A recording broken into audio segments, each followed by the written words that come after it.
Good evening, everyone, and welcome to Tuesday Night Live, again brought to you by CrowCast. Here, just starting off the cast, waiting for Peter to arrive. He'll be a couple of minutes late, but in the meantime, we have Macca. How you going, Mac? Yeah, doing well, thanks, mate. Very good. And Donkey, how you doing, mate? Jaded. Well, you have been the CrowCast optimist, and I reckon that there can't be much fuel left in the tank, can there? Look, I've been crunching the numbers. If we win the last two games by 100 points, we're still in this. Still in it. Yeah. If what, Donkey? If we win all the last four games and win the last two by 100 points each, we'll make up about 17%. So we can't make it. No. well, technically we can still make it. Yeah. But yeah, Essendon actually are the Smokies as far as I'm concerned. Well, they're in very, very good form, and when they get their game going, they're almost irresistible. Yeah, I like the way they play. Yeah, very kamikaze and got a bit of momentum up. It is a bit kamikaze, but it's good to watch. Yeah, I think the only caveat I had on how good I thought the Crows were is that I thought at some point they were going to start playing 4 quarters of footy, and apparently we've only had enough petrol in the tank for 3 quarters of time. So it's sad. Yeah, that's a pretty weak excuse also by the coaching staff. Well, there's a few excuses around, I reckon. Yeah, covering their own tracks. Anyway, in lieu of Pete not being here yet, let's hook into some Crows news, shall we?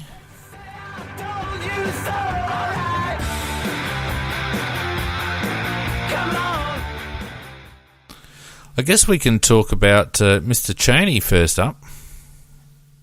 Yeah, I saw the vision of it. I reckon if he'd been... his name was Curnow, and he played for Carlton, he probably would have got off too.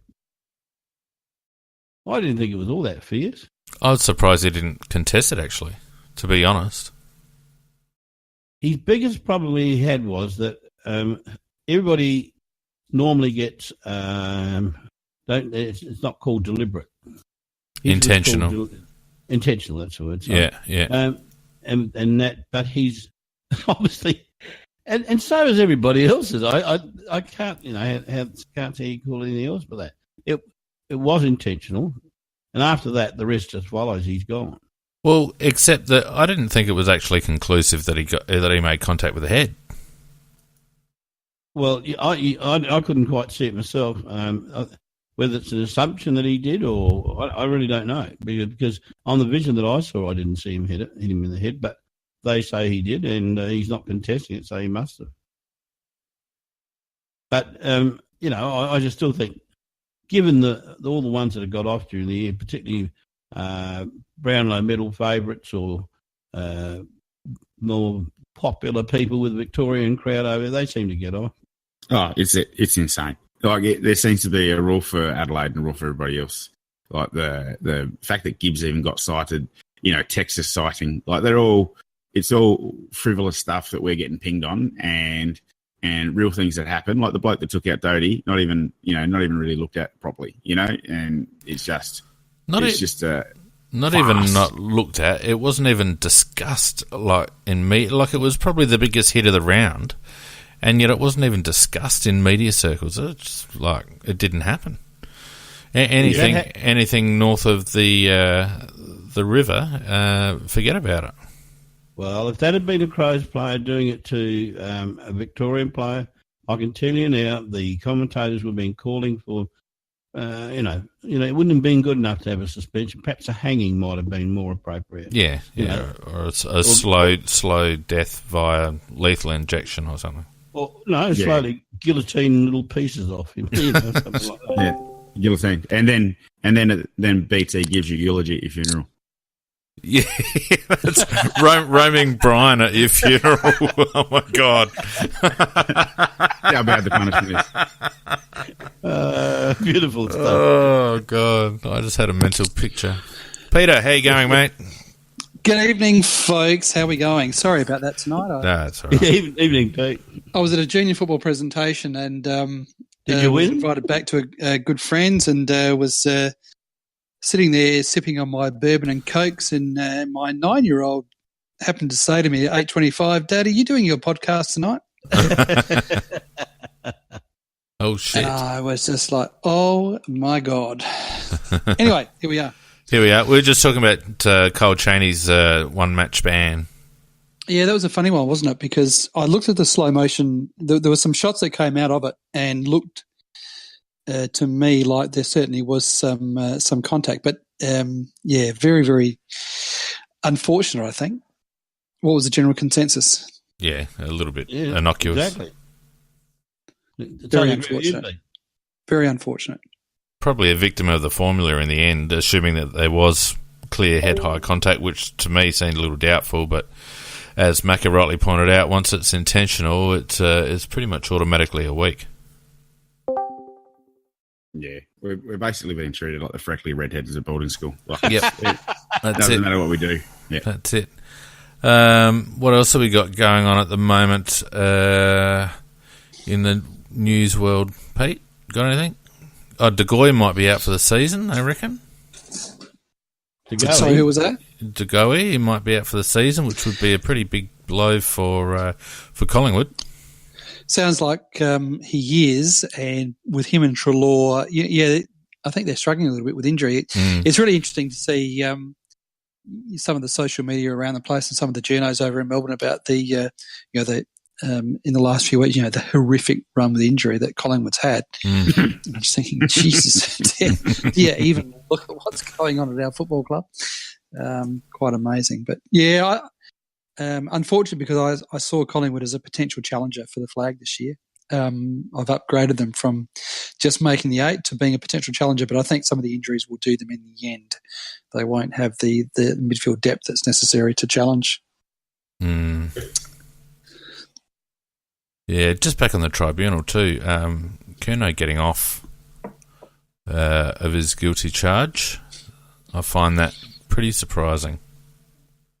Well, given how they've treated other illustrious Victorians. Introducing the Mini Sherry. Elbow to the face. Just $5.95 with any purchase at Macca's. How is he not getting a ban? You'll kick yourself. Phoenix. What? Come on, quickly, get the game moving. Back underway now. There's a late hit there. Charlie Curnow on Stephen May and just left the arm hanging out. What the hell was that? What's going on? A little bit there. Oh, you guys getting the sound from the replay that I'm just watching? I'm thinking, what the hell's wrong with you people? That could have been the most bizarre thing I've ever heard since doing this podcast. Well, no, our listeners wouldn't have heard that. So it's just... Oh, really? No, they wouldn't have. Weird. Yeah. All of a sudden there's just silence and I'm thinking, what the hell is the problem? That was heaps funny for us than it was for you guys at home, I think. How does he get off that hit? How does Charlie Curnow get off that hit? Plays for Carlton. And, No. Let's be serious. Let's analyze this properly. I'm just watching it right in front of me at the moment. May kicks it. Curnow's still actually level with the other Gold Coast Suns player when May kicks it. So he's taken 1, 2, 3 steps and elbowed him in the face. And he gets off. What the hell? Oh, sorry. I know this probably takes it sideways, Fiend, but I really do just wonder why we didn't appeal the Cheney suspension. Is it just the fact that, we've got Duday coming in, so it's just easier, or, and we don't have to drop Kelly, or, am I being cynical? Well, I don't know. There's got to be some reason. Oh, did you guys... Surely you look at the Curnow decision, surely we appeal the Cheney decision. Sensibly, yes, but perhaps I don't think Cheney's worth risking $10,000. I'm just looking at the chat, and the people on the chat did hear it. Yes. What was it? Commentary or? That was the whole promo. You've got to buy everyone cheeseburgers now, Phoenix. Oh, do I? I think it was an ad for Macca's. I think It's just an example of what you can get if you sponsor the CrowCast. You get gratuitous ad placement, random splicing. Yeah, scared the shit out of me. Sorry about that. I think we can all tell the season's gone. Can't we? Yeah, no one gives a rat's. Everyone's pretty relaxed. Yeah. But seriously, can we just quickly vent over Curnow, because I actually can't understand how he gets off. I don't understand what the AFL's legal counsel Nick Payne argued the height of Curnow's forearm, the lateness of the strike, and the minimal impact of Thompson's push indicated an intentional strike. However, the tribunal deliberated for 14 minutes before agreeing that they were not satisfied Curnow's strike was intentional. Oh, come on. How many times? Come on now. That's just ridiculous. How many times has the tribunal overturned the MRP? Quite often. But in this case, unwarranted, I would have thought. Yeah, but I'm just... Maybe they just really don't like that Michael Christian bloke and think he's not doing it right. I'm sorry, I just watched the footage that you guys all listened to, and I'm actually step motioning it. Charlie Curnow, when Stephen May kicks the ball, Charlie Curnow is actually, I would say, a good 3 metres away with no play on Stephen May. He's got no play on him. He's got no play to stop or smother the ball or anything like that. He's out of the contest. May kicks it. Curnow takes 3 steps and hits him in the face with an elbow, and it's not intentional? Yeah, well, it's a fuss. It's a prejudicial thing, in my opinion, and I've always thought that. It's still run as the VFL, in my opinion. It's incredible. Anyway, what else have we got in the bloody news? Did you guys... sorry, I didn't catch the wrap. On Sunday, did you guys have a chat about the SNFL very much on the wrap? No, we didn't actually. We spent 9.5 hours talking about the bloody Melbourne game. I've got that line. That being the case, I think it's a great opportunity to talk about the SANFL, because I thought that even though we lost the game, there was tremendous positives that came out of the SNFL this weekend, and not least of which was my love child, Elliot Himmelberg, kicking 5 goals and getting 20 possessions. 21 touches, that's impressive. He is tracking beautifully, the big Berg, and I love him to bits.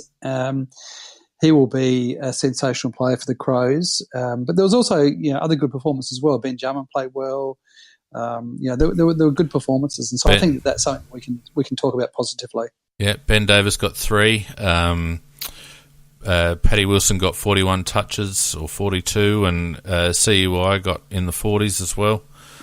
And we still lost.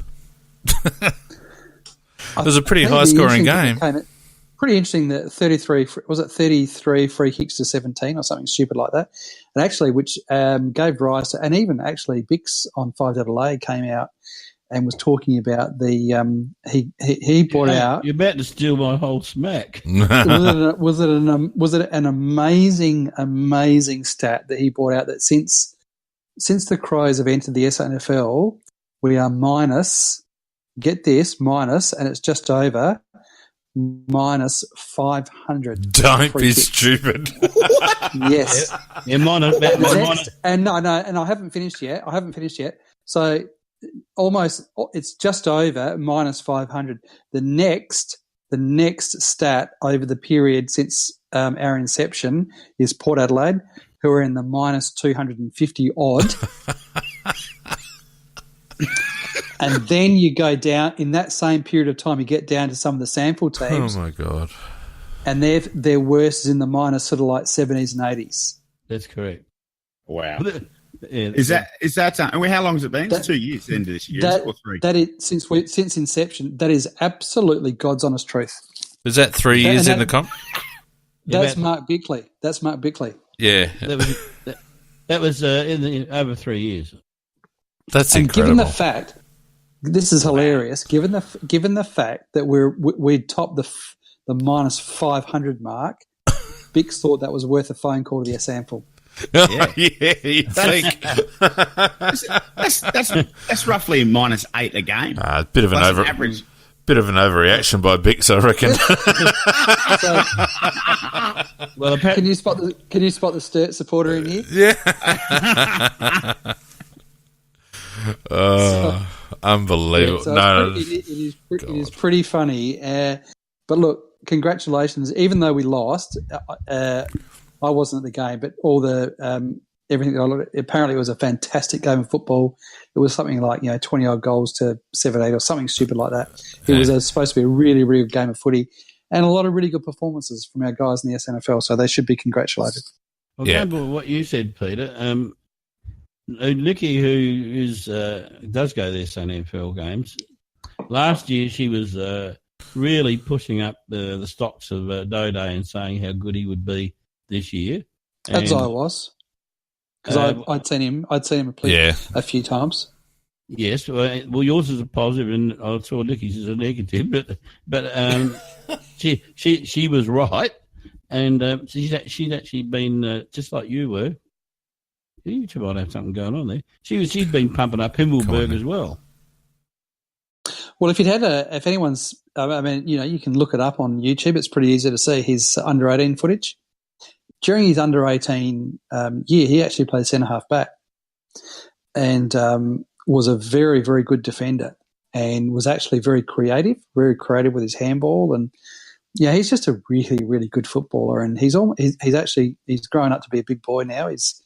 He's only just turned 20 in June. So he's only just turned 20 in June. He's almost 200 centimetres. And Nicky said that, yeah. Yeah, and he's got it all. Would you get rid of Sauce and put JJ in the ruck and get the Berg down at centre half forward? Not this year, I wouldn't. No, next year.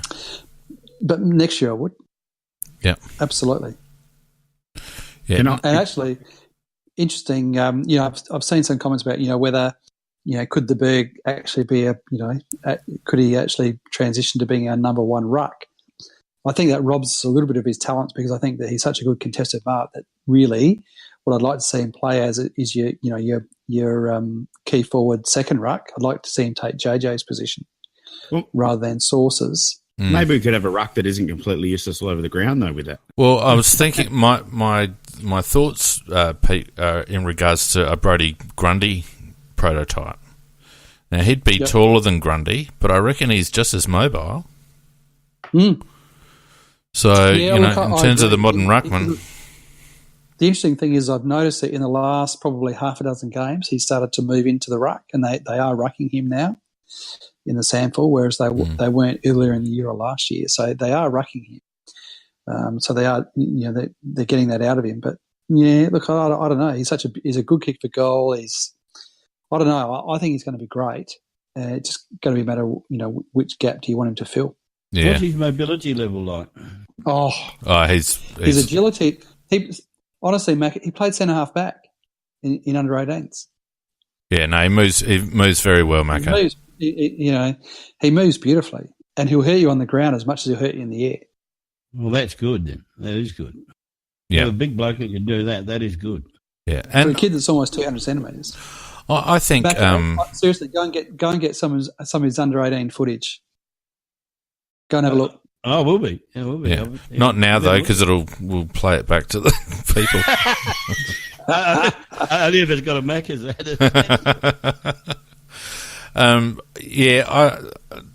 Is the consensus that Sauce is just about done? Absolutely. Yeah. Well, certainly on this year, you'd have to think that. The only one possible redeeming factor could be is if he is playing and his back is still very bad, because he's got no mobility at the moment. He can't leap off the ground, and he looks very, very ordinary indeed. And yet he looks like he's trying, and so therefore it's not. If he's not injured, then he's cooked. But so really, the only hope he's got of not being cooked is that if he's playing with a very, very limiting injury. Was anyone at the game on Saturday night? No. No. I was at the game and I was astounded at Max Gawn and the way that he rucked. And what really astounded me was that without wanting to get too sort of, cutting it, sort of, breaking it down too much, but at the point where the two ruckmen would go up and you're used to seeing ruckman sort of tap the ball. The way that Gawn would ruck is that he would so forcefully flick the ball that it would go down at such velocity to his midfielders. Like he would smack it, but he would smack it in such a way as it was guided. He's amazing. Like I came away from that game with a real appreciation for Max Gawn. And just on that, I'll just put in a marker there. Sorry. No, you're right.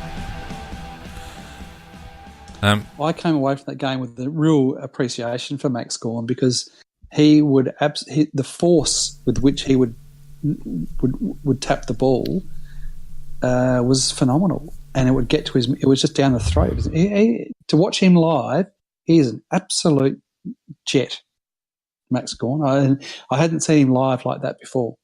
Yeah, I really enjoyed.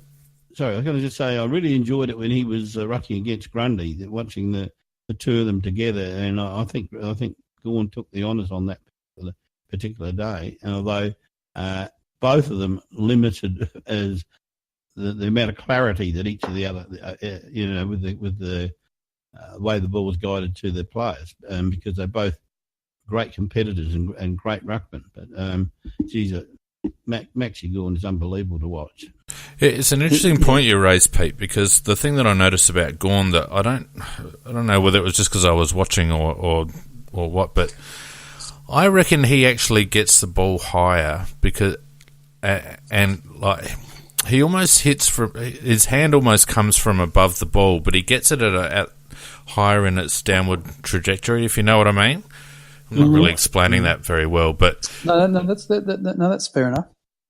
And you're right, he does hit quite deep, but he gets a hell of a lot of purchase on the ball, I reckon, just because he's whether he's got it's the combination of his height and the spring just gets him higher than most ruckmen. I'm not sure, but he tends to. It's like watching an NBA player dunking and the fact that they can get so much over the ring. Yes. That's what it reminded me of. I think it's a really good analogy, Fiend. It was like that, and I just seeing it live, I just thought, far out, he is so good. He is such a weapon. Mm. Yeah, well, and not only that, he takes marks. Something Sauce hasn't done since about 1974. Mm. So, I mean, look, we did on the Rap Show for the people that didn't listen. We did a fairly in-depth wrap-up because it was one of those games where we had the game seemingly under control early, and then it seemed that we just relinquished control, kept them in the game, and just relinquished control around the coalface, and couldn't make it up. Interested in your take, Pete, on that one. Oh, look, I'm going to sound like a dick. I know I'm going to sound like a dick here, Fame. Yeah, just for a change, I'm going to sound like a dick. But if you want to dig out the audio from last week. Yeah, no, we actually commented about that. I just said that the way that Melbourne plays is that they are a burst team. Yeah. And the difference between the two teams is always going to be when the burst came, how we were going to survive. Could we limit it? Yeah. Could we limit it to 2 or 3 goals? But we couldn't. And they're a team that just looks average for large parts of the game. I've watched them in a number of games this year, and it replicates each and every game. They look average for large parts of the game. Then all of a sudden, they just burst. And I'm not on the inside of Melbourne. I don't know how it is that they play or why it is that they play like that, but they just burst.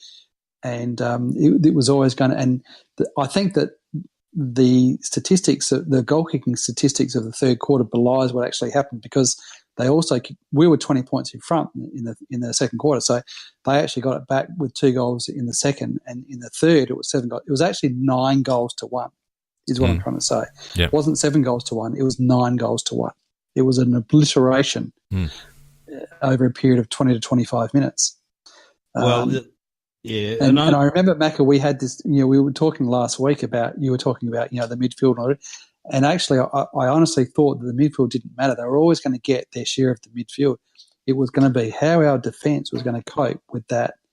When it happened, when the tsunami happened, as it inevitably would, how would we cope with that? And we just didn't. In fact, we were worse than I thought we could be. Well, everything you said is true, so no argument with any of that. But to that, I've got to add, though, I don't think that Don Pike and Camper really covered themselves with any glory at all. We had our loose man in defence. Their opposite number to that was around the midfield. So the point you were making about that winning midfield had an extra man, and they used that to maximum effect. And really, what happened is we allowed the momentum to swing from ourselves to them. And as you said, once they get a burst, they're very, very hard to control. And we allowed them to have it. And for that reason, Pike, in his after-match comments, he made one comment about, you'd like to have that 15 minutes back. Well, I'd like you to actually use your bloody scone in that 15 minutes or 25 minutes, whatever the period was, because I'm not saying that would have been the complete answer to everything, but you don't give your opposition the advantage and then try to defend it. How'd you see it, Don? Yeah, I was at a wedding, so I sort of got snippets. But what strikes me is, after having a look at some of the replays, that this capitulation is the same capitulation we had in, whatever it was, round 8 last year against them, and the entire game in Alice Springs earlier this year, and a couple of other times. And I don't understand why, when the tide's going against us, we don't just do some different stuff, like go back to the Crowbots. It's very hard for them to score goals when it's in your hands. And even if you're just slowing the play down just to take the heat out of it for a couple of minutes, I think that's something that will be looked at. And for me, I think, the players on the ground are one thing, but if you have a look at the graph of the game, it sort of drops from about halfway through the second quarter all the way to halfway through the third. So it wasn't 15 minutes, it was 30 minutes, and we had a halftime in the middle, and we weren't able to come up with any solutions on how we're going to stop that rot. And whenever it goes against us, we've got no solution to stop that rot. So for me, the problem rests in the coach's box more than anything else. It's just not good enough. Well, interesting you mentioned graph of the game, because I did drop a graph in the CrowCast thread on Big Footy. And Pete, I don't know whether you've seen that, but you'd be interested to know that from about the 17-minute mark of the second quarter until the end of the second quarter, which was basically when Melbourne chipped into our lead, our uncontested possession differential went from pretty much 1-1 to plus 25. At the same time, our hit-outs tanked. So what happened was our clearance numbers were still holding, our contested possession numbers were still holding, but from that 17-minute mark in the second quarter, we started to overuse the ball.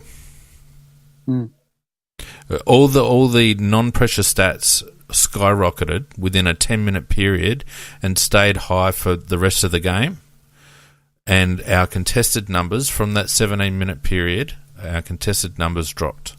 It's so noticeable, it's ridiculous. And it's really indicative of the fact that we either went into our shells, or there was a coaching directive to try and slow the game down and maintain possession, or we just stopped taking the game on.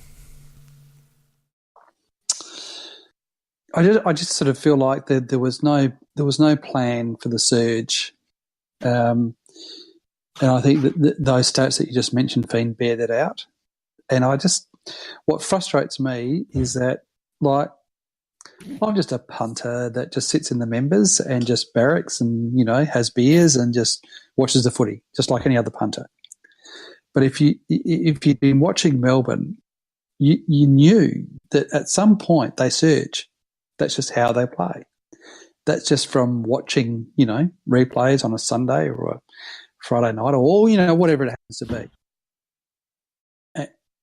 I just don't, those stats to me just bear out that there just does not seem to have been any plan for the 5, 6, 7 goal surge that comes every single game that Melbourne plays. I think it's also indicative of a mindset, Pete, because at that same point in the game we started to lose clearances, particularly around stoppage. And as soon as we'd gone pretty much 1-to-1 on clearances up until that point, we were only a couple down on the differential up until that point. And then from that point onwards, it's a steady decline in clearances. And I think in that third quarter, we went, 17-2 or 17-4 or something? 17-4. Yeah, 17-4. So to me, it seems to me that once we start losing clearances, all of a sudden our plan B, if you like, is to try and get them on the counter attack. I keep saying North Melbourne. Melbourne committed 20 odd more turnovers than we did, and a lot of them happened in the second half of the game. And it's clear to me that what we do, or whether it's by design or just the way the players respond, we go from being a coalface team to being a sit behind the ball and try to pressure turnovers. And the problem with that is that our transition was terrible, which means that for all the turnovers we forced, we didn't get any value out of them. And yet, Fee, we saw that as a successful ploy against Geelong. And we talked a bit last week about, was that a plan or was it accidental? Yep. What was your view? Do we look back at Geelong now and say, well, that was just accidental? Well, I think it was indicative of how we play, and we made better use of the ball on the rebound. We moved the ball. What we did against Geelong that we didn't do against Melbourne is move the ball quickly. Against Geelong, we were very aggressive with our ball movement on the counter, so we were getting pathways through the corridor, and we had as a consequence we had quite an open forward line. Who's doing the dishes? Definitely not me. Not me. Who is it? Come on, Macca, get out of the kitchen, mate. It's Mrs. Mac. Sorry. So against Geelong, we were getting pathways through the centre, and we had an open forward line, and we were hitting up targets, and we're getting marks inside 50. Whereas Melbourne were able to stifle our run through the middle, and our switches were slower, and we tended to go up and down the line. And as a result, we weren't. What are you doing, Macca? I was just telling Mr. Macca. I'm actually going to mute you. So we weren't able to get that clean possession into our forward line because we were just basically forced to go up and down the line, and our transition was very slow. So I think that was the only difference, Pete, between the two games, to be honest with you. Yeah, that's fair enough. I think also, I know this sounds, trite to say, but we hit the post 5 times, and so one of the things that we observed against Brisbane was that there was actually quite a lot of good, movement and quite a lot of good play. But then when we get to, taking our opportunities, we just don't. Sorry, I'm just losing something here. We just don't make those plays. We don't make the shots at goal. Yeah, and it's disappointing. We've got you've got experienced players in that forward line who are not taking their opportunities. Tommy Lynch, Eddie Betts, these blokes. That's what they're paid to do, and. When you've got Eddie Betts not taking shots from 40 and, Tommy Lynch missing an easy snapshot that my 10-year-old could have kicked from the goal square, it makes you wonder why we're re-signing these blokes. But anyway, the only other thing I mentioned, Mac, sorry, go on. Sorry, I was going to say, because you can analyse it down to dust. Mm. but when you've got guys missing, hitting the post in the goal square, what do you do with that?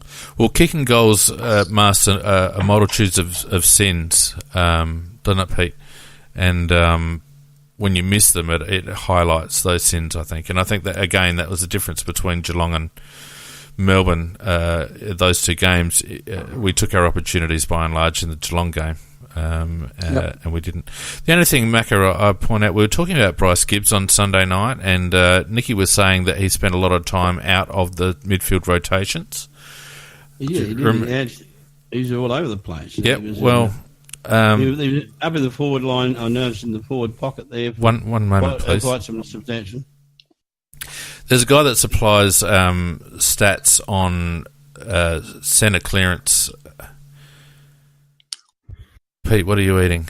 You guys are horrific tonight. Your microphone etiquette tonight, all of you, you're going to get a bloody Cockwomble award.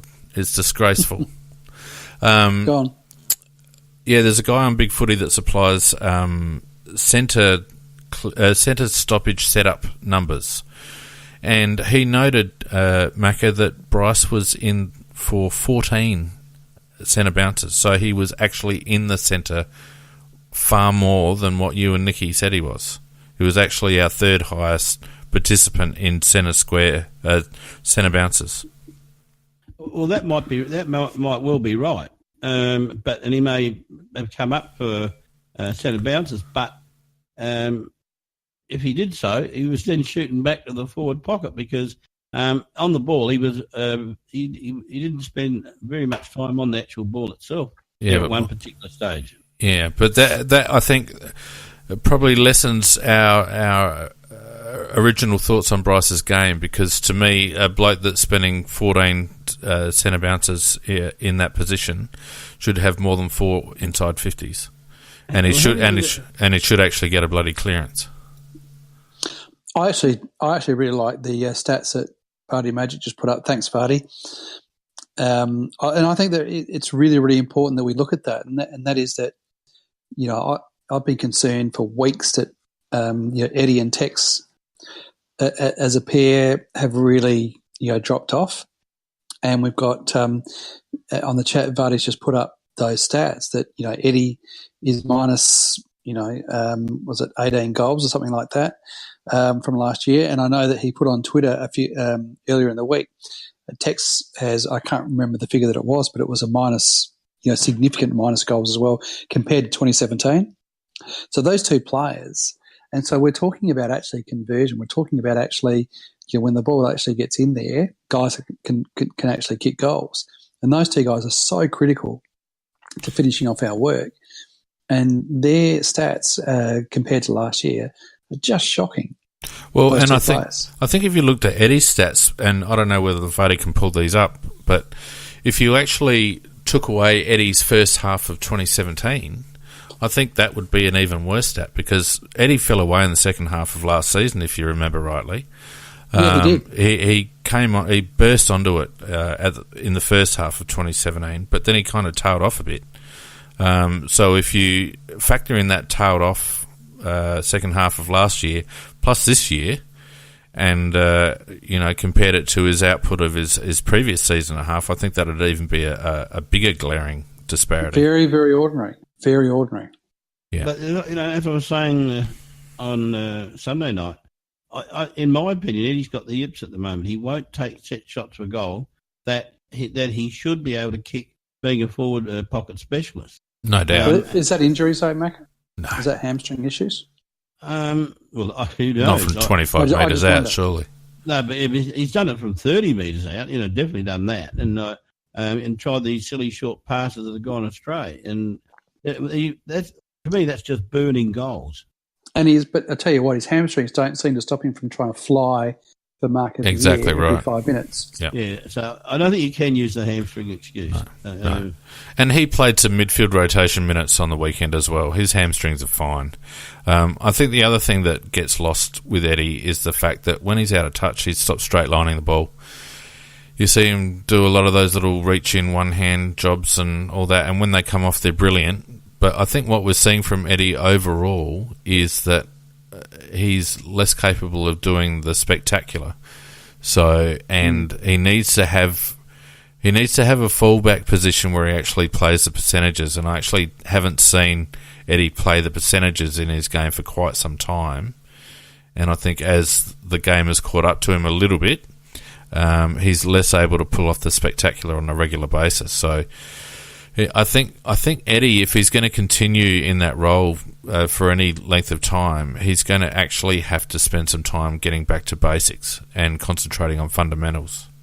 What will be very interesting is seeing how he does go on the weekend, because his record against Port Adelaide is quite outstanding. If you ever look at how he's performed in the showdowns, and I think he's played in 5 so far, and the lowest he's kicked is three goals in a showdown so far, and I think he's got 2 or 3 bags of 5 as well. So it's been usually just about his best match for the year. So it'll be interesting to see how he goes. Yeah, and Tex is the obvious one as well. Oh, Jesus. We've got to have a conversation really there. I mean, he can't be fit, surely. Concrete hands, though. Concrete hands. Yeah. Yeah, it looks like they're all playing. When you try too hard at stuff and you just sort of lose your natural mojo at it, I feel like that's what Tex and Eddie are going through. Like, I feel like Tex is trying to do a lot of things, and even going back to the Richmond game where a lot of people panned him, I remember him throwing himself at contests and things that I hadn't seen him do for a while. But I think it's just, when you grip it too hard, it slips through your fingers. I reckon that's where he is. Sorry, do you want to say that again just so that I can record it for an outtake? Yeah,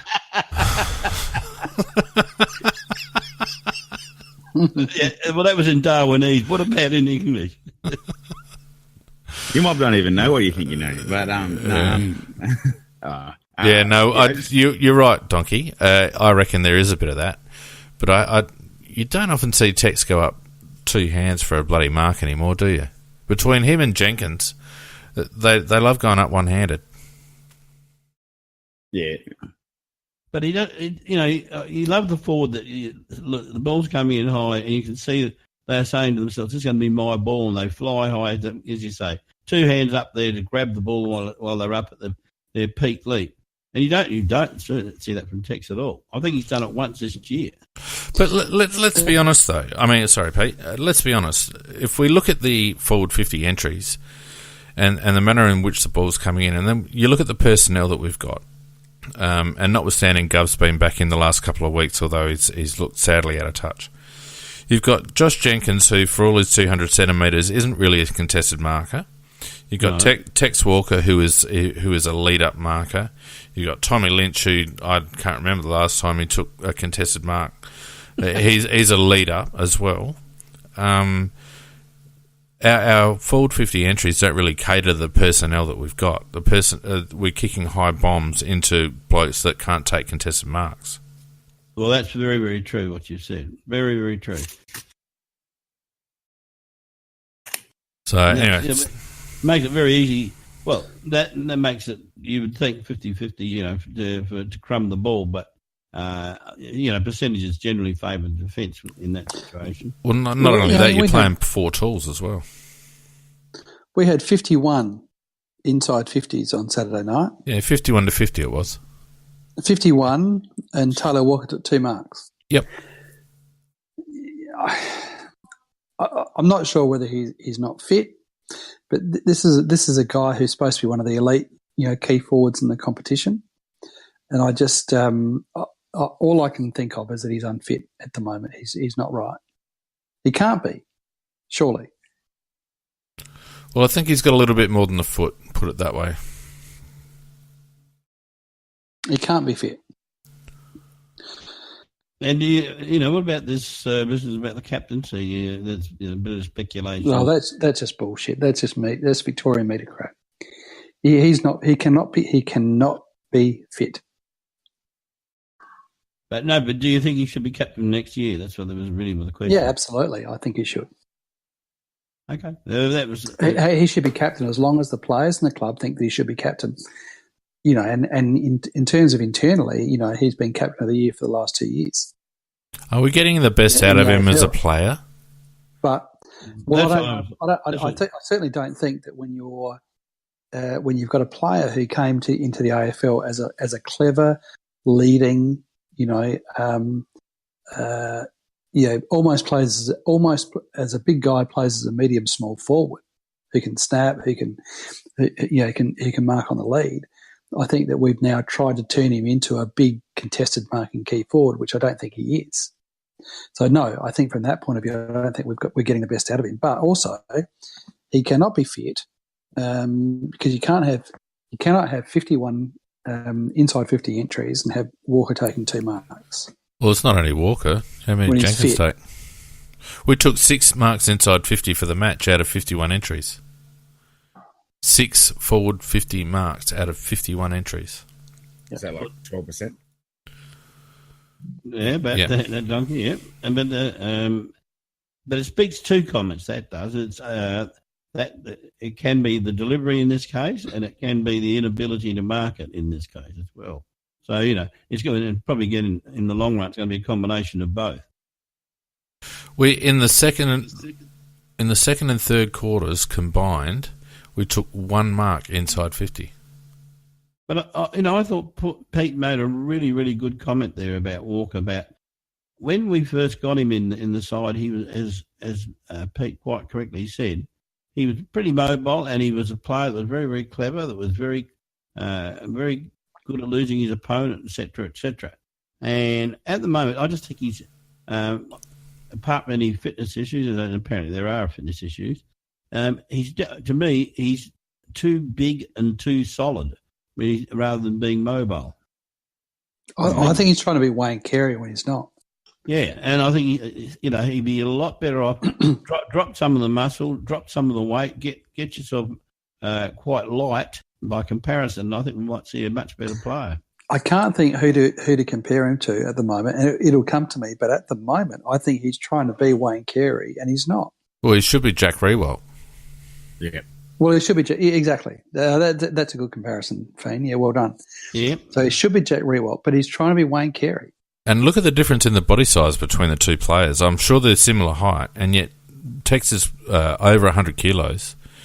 I'd be surprised if Jack Riewoldt is that heavy. Well, he'd be lucky to be 90. I don't think he'd even be 90. Look, I think you're spot on, Pete. I think he's carrying more than a foot, but the worry that I have with the captaincy, Pete, is that it forces us to pick him, and it places an obligation in Tex's mind that he has to play. And I think I wonder whether the captaincy is actually counterproductive, because he's always going to be a leader. But wouldn't you love to just let him play footy for the last couple of years without that added burden? He's still going to be a leader on the field. Who do you want as captain? Well, they signed Sloan on for 5, so you may as well give it to Rory. Or Daniel Talia. Those 2 would be the 2 contenders. So there's a guy. So you want to give captaincy to a guy who is an unbelievable midfielder until he gets a tag, and then he's gone. Well, how is that any different to Tex Walker? Well, it's not. So why take it off him? Well, because it's probably going to have less of an impact on Sloan than it has done on Tex Walker. Do you think? Well, I'll give it to Daniel Talia then. I would say I have real issues with Rory Sloane. I think that more than any other player, he let us down in the grand final, and I think everyone wants to try and pace Tex Walker, but for me, the grand final sits on the shoulders of Rory Sloane, who had his pants pulled down by a 3-game player. He went out and tagged him out of the game and kicked 3 goals. No doubt. So I have real issues with Rory Sloane. I don't want to give him the captaincy because I don't think he deserves it. Well, there's others. There's, as I said, there's Daniel Talia. There's Rory Laird, for that matter. I just don't. I'll give it to Tom Duday. No, can't give it to him. I'm only joking, but what I'm saying is that there's this. It grinds my gears that the whole grand final loss seems to sit at the feet of Tex Walker. How we have played this year seems to sit at the feet of Tex Walker, and yet I think that more than any other player who let us down in the grand final, Rory Sloane carries that responsibility. Yeah. in the grand final, you're 100% right. I think it's a fair call.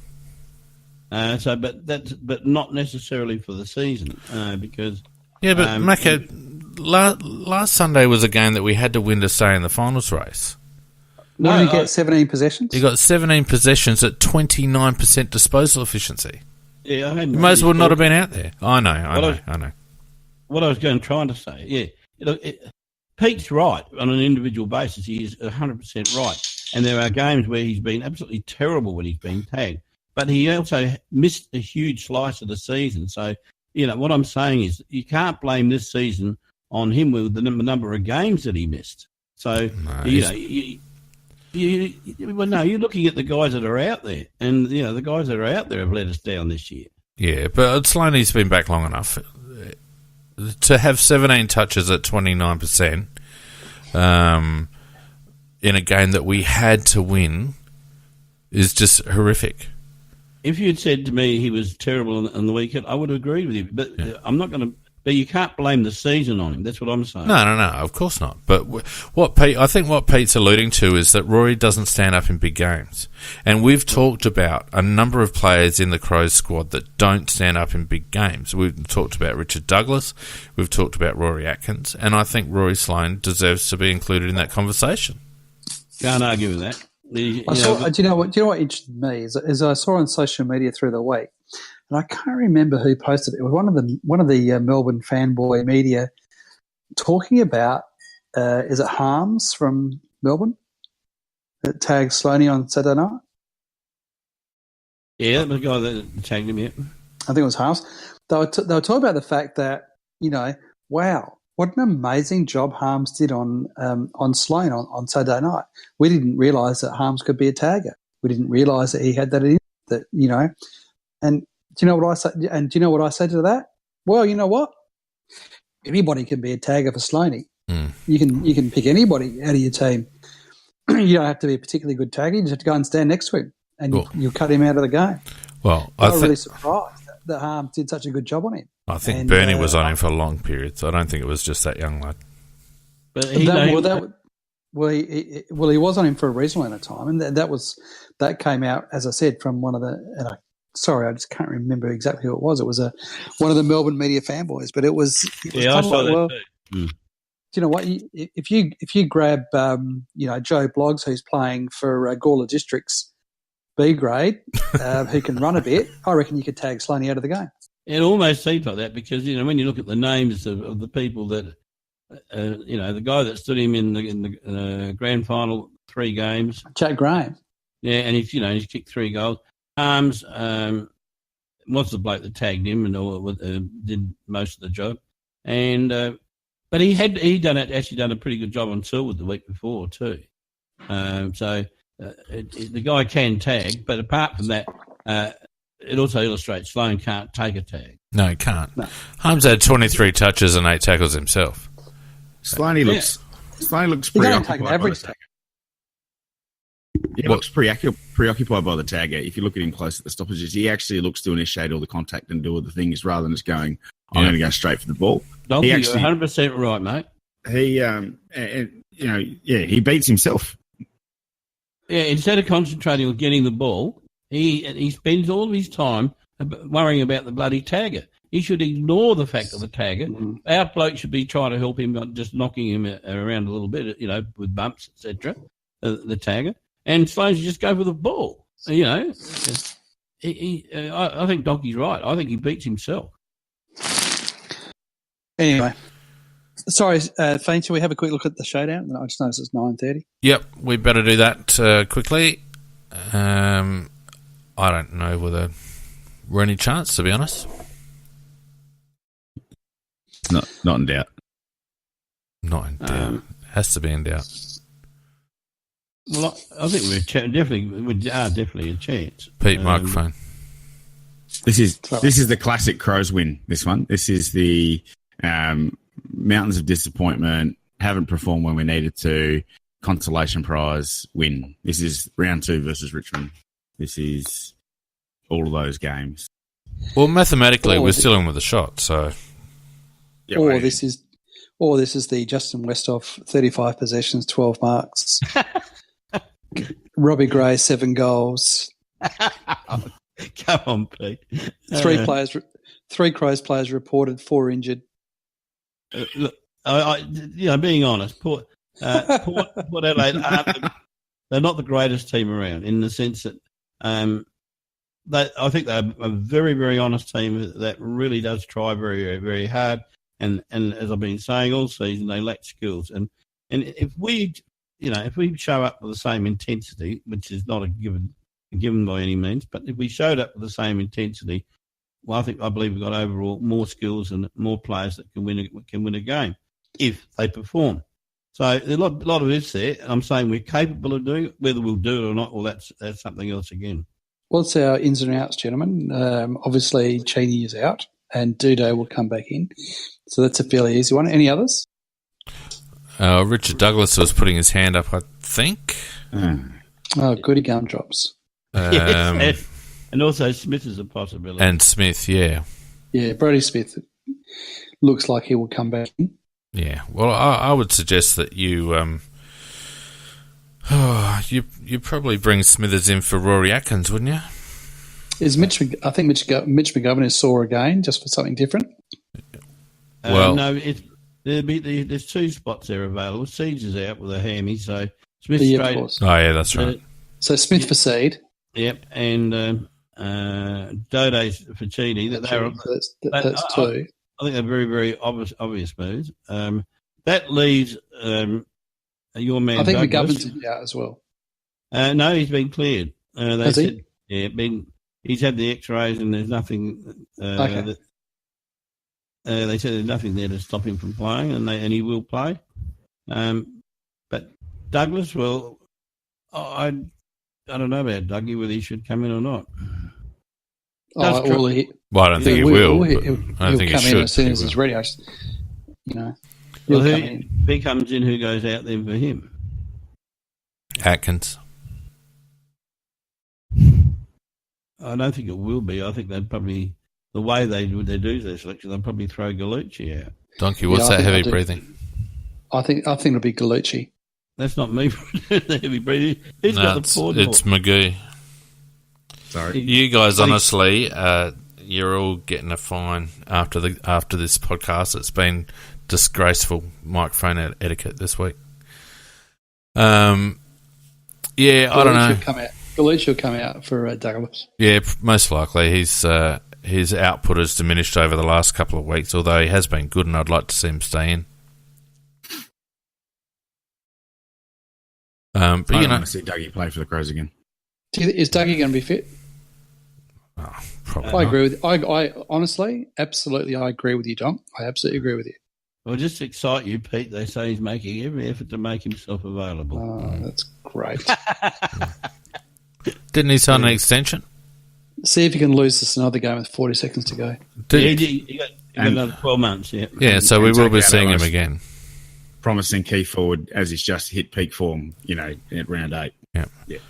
Anyway, so my opinion on the showdown is simply that if Port take their chances, they'll win. And I think it will be an indication of the mindset of the Crows squad, how they come out, because they're really, let's be honest, even though there's mathematical opportunity, we're out of the race. Our percentage is hopeless. Essendon have gone past us. We've, 1 foot in the medical rooms, and I reckon we'll see a very, very insipid Crows performance, and I actually think Port will thump us this week. Wow, that's a big call. And we're certainly capable of doing that. I'm going to go for the other Adelaide Crows team that is capable of turning up, and I don't know whether it will or not, but I'm going to say it will turn up and we'll win by 19 points.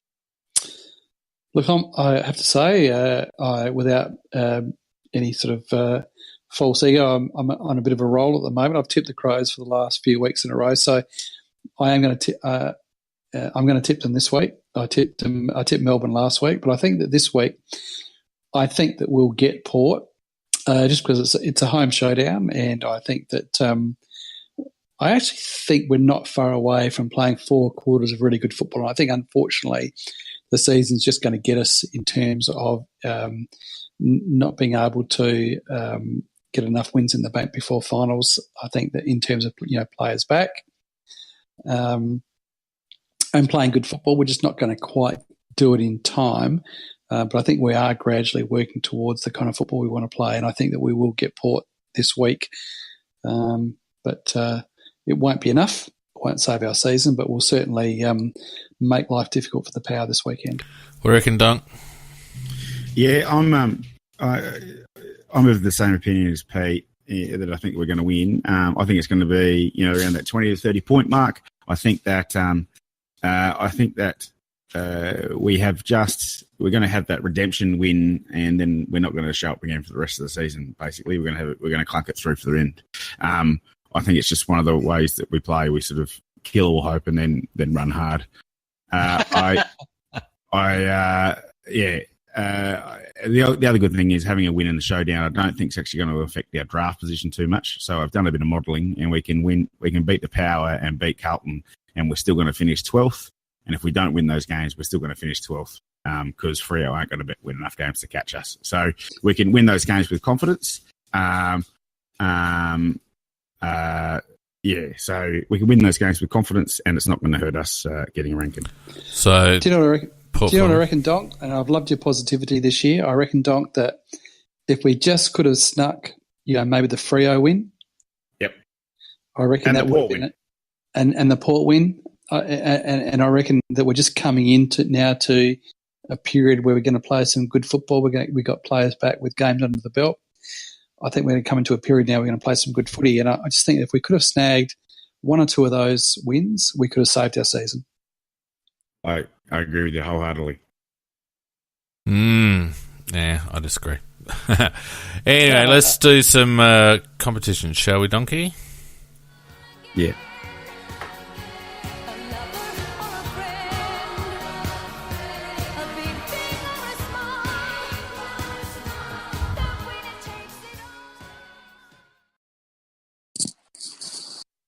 All right, it's the part of the cast that everyone hangs out for.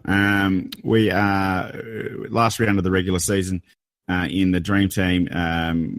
We had the winners. I'll just read out the winners this week. ASP Rockcliffe got over the Donkeys. All right, just broke my own rule. Monkey Slappers got up. Brain Surgery, One Win Wonders, the Winter March, Mixed Spuds, Dylan FCC, so Wheat and Habanero Hot Sauce all took a win away. That leaves us with the final 8 in Dream Team. We've got Sar Wheat coming in first, Dylan FCC in second, the Winter March in third, One Win Wonders in fourth, Barachos in fifth, Couldabeans in sixth, Brain Surgery 7, Mixed Spuds 8, and Sanders crashing hard to miss out on the 8 by one spot. Wow. So that was a bit of a fall from grace. He was 6th a couple of weeks ago. Yeah. If we go over to the tipping, where we've got at least a few people on the line that are listening that care about this one.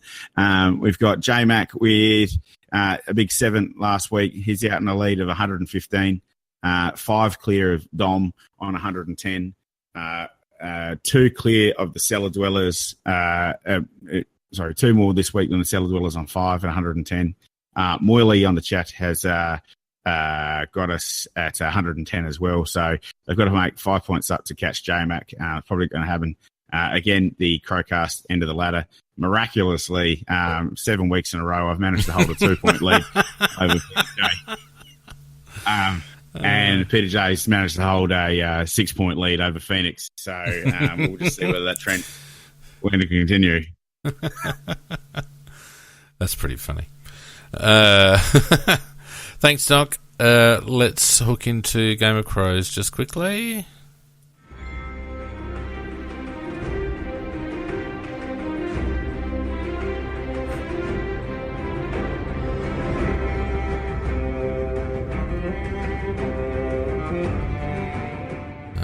Game of Crows. We had meters gained last week. Let me just get to where I need to be, because for once I'm not prepared. Here we go. So meters gained, we had our lead. It was Rory Atkins, probably the only good thing he did. It got us 478. Tommy Lynch 468. Luke Brown 407. So There might be a couple of Atkins, but I don't think too many people would have scored on Game of Crows this week. We're going turnovers for the Port game, so highest turnovers for the Port game. I've updated, if you go to aflcrowcast.com and go to the competitions page, you'll see an updated ladder for Game of Crows, so that's up to date up until just before last week, so I've got to put last week's results in. And turnovers this week. What are you laughing about, Macca? Yeah. Pete's trying to attack. I can hear you. I muted Pete because his No, you haven't. Well, I did to the outside world, I did. Oh. That's what I was laughing at. Because he kept... I'm thinking, am I actually on or am I still here? No, you got sin bin because your bloody cable was scratching. So. Oh, that was that chocolate that was brought into me. Jesus Christ. Oh, my God. I love six bourbon, Pete. This is awesome. This is actually a rabble. Turnovers for Game of Crows and Macca. Sweets and smacks, mate. Come on. You got any left? I'll go for Atkins. Atkins for turnovers? Yeah, I can't think of anybody. I just want to say, I'll change it to Sloans. I had Atkins for last week for metres gained, and I was on the bench. I was on the fence watching the game, and Seed came up, and I knew that it was bad for the Crows, but I thought everyone's got Seed for Game of Crows. I reckon I'm in. Well, at least you had your priorities right. I did. Come on, Macca, give us some sweets and smacks, mate. That's what I am, and I really don't care who knows it. Well, I've got a sweet and a smack which is related to each other. The sweet is actually to the AFL clubs for standing up against head office who had had a meeting and came up with some dream ideas to change the game, which they thought were going to make it better. And it's interesting about they talk about integrity in the AFL all the time, and McLaughlin then trying to implement these, or suggesting he's going to implement these games during a live season, and that he could not see the problem with integrity. But the clubs got together and stood against him, and a big sweep to the clubs for not allowing this bloody guy to come up with his fantasy ideas and then trying to implement them without, in total contrast to what the integrity of the whole AFL should be.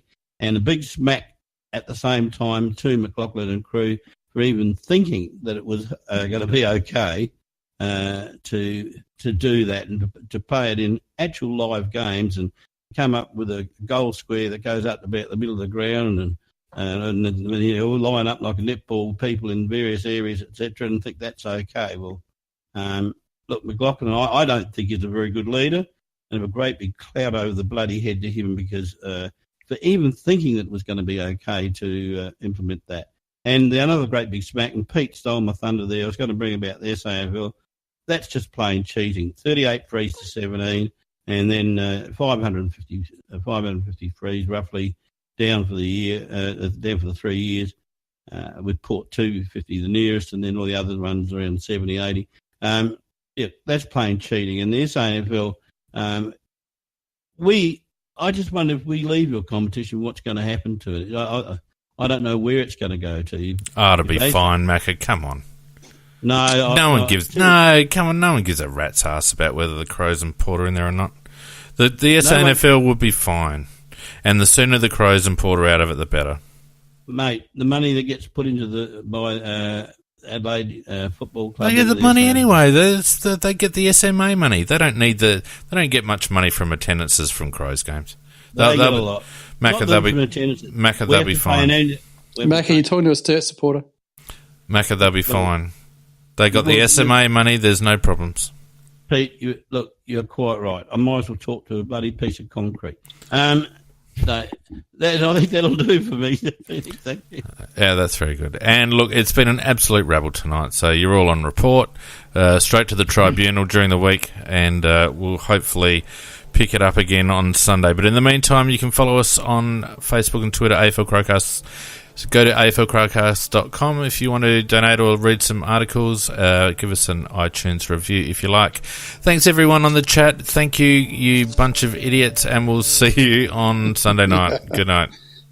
Yeah. Good night, all. Thought I'd delete it. Well done.